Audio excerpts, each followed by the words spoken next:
I'm going to make a movie about Harvard, and it's going to be called White Men Can't Fail. Yes, Larry Summers, this one's for you again. Larry Summers, who thinks the best person to get dating advice is his convicted file friend, Jeffrey Epstein. I want to remind you really quickly that Larry Summers resigned from being the president of Harvard back in 2005 because he went to a conference and made a speech where he said that boys outperform girls on high school science and math scores because of genetic differences, and then comes back to teach at Harvard in the Harvard Kennedy School. I feel like if you are Harvard and you're like, we got to bring in somebody to teach this class, how about we get the guy who used to work for us, but then he left because when he worked for us, he said that biologically boys are better at math.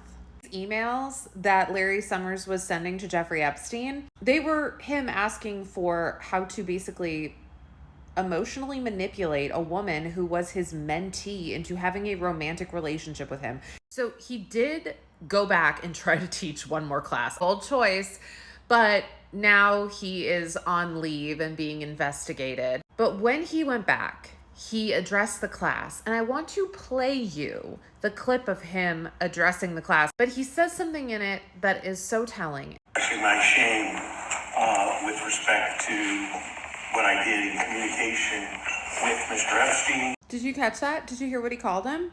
Mr. Epstein. That was not just like, oh, it's school.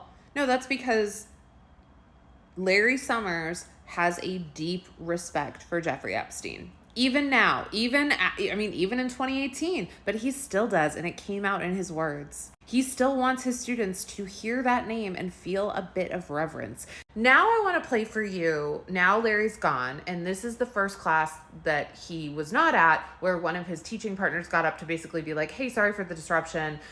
I'm really sorry for the undoubted disruption it's going to cause all of you. We will miss his insights and his wisdom. No, we won't. Nonetheless, I will carry... Ew, the fuck you are. What insights was he giving you? How to hit on underage girls?